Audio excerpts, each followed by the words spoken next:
Hello there. So today we will be talking about Prime Minister's Employment Generation Program.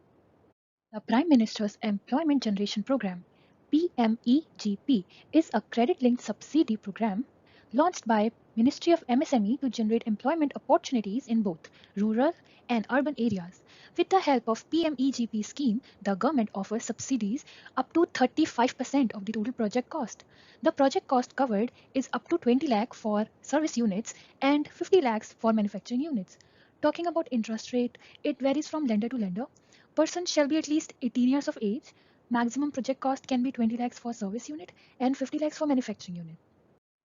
Prime Minister's Employment Generation Program is integrated with two earlier schemes, that is Prime Minister Rozgar Yojana (PMRY) and the Rural Employment Generation Program (REGP). They were working along similar lines to generate employment among the youth. Under PMEGP, initiated by Government of India with the help of bank offers funding assistance to set up new enterprises. The government has come up with a few changes to the existing scheme by increasing maximum project cost from existing rupees 10 lakh to 20 lakh for service units and 25 lakh to 50 lakhs for manufacturing units. Under this scheme, the business owners need to invest only 5 to 10% of the project cost, while the government provides a subsidy of 15 to 35% of the project based on different criteria.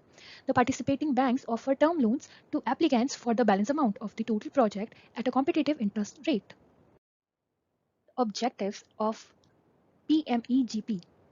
Bank offer financial assistance to set up new enterprises under the scheme, to create employment in rural as well as urban areas in India by setting up new self-employment micro enterprises or projects, to increase the earning capacity of artisans and focus on increasing growth rate of rural and urban employment, to provide a common ground for the widely dispersed traditional artisans and unemployed youth in both rural and urban areas to come together and create self-employment avenues, to take steps to prevent migration of rural people to cities to seek employment by giving them stable and sustainable employment.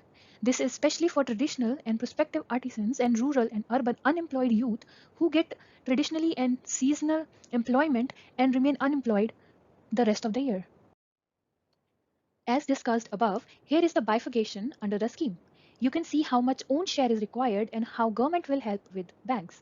The interest rate and subsidy offered under the scheme from various financial institutions shall vary from bank to bank and shall depend upon the applicant's profile, creditworthiness, financial stability, repayment capability, business tenure, cost invested, and total project cost.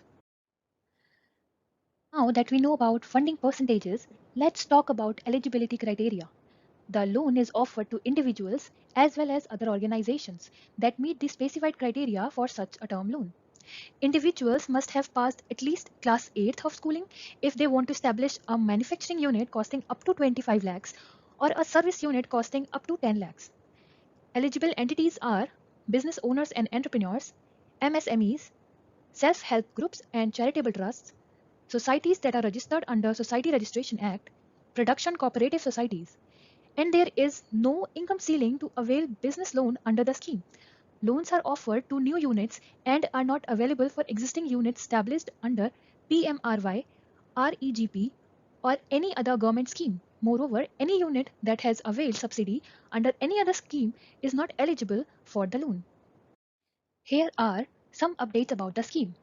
For the upgradation and expansion of existing PMEG, REGP, MUDRA units, applicants can now apply for a second loan up to rupees 1 crore. Applicants can also avail government subsidy from 15 to 20% for the second loan under the scheme. Potential projects under the scheme are agro-based food processing, cement and allied products, chemicals and minerals, etc. Let's talk about what all documents are required. First, duly filled application form with passport-sized photograph, project report, applicant's identity and address proof, applicant's PAN card, Aadhaar card and school passing certificate, special category certificate if required, certificate of entrepreneur development program training, certificate for SC, ST, OBC, minority, ex-serviceman PHC, certificate of academic and technical courses if any other document required by the bank or NBFC. Further, Let's discuss regarding the application forms process. For online form, go to the official site of PMEGP, then follow the guidelines for filling out the details. After filling in all the required details, click Save and then upload all the documents for final submission. Once you submit it, you will receive ID number and password on your registered mobile number. For offline process, fill the form online with all the details, take its printout and submit it to the bank and finish all the related formalities. Now that we have applied for the scheme, how can we check it? Well, visit the official site, then log in with the credentials that you have received on your registered mobile number. After logging in, click on View Status, and you can check your application status there. Thank you. If you liked our video, do like, share and subscribe the channel.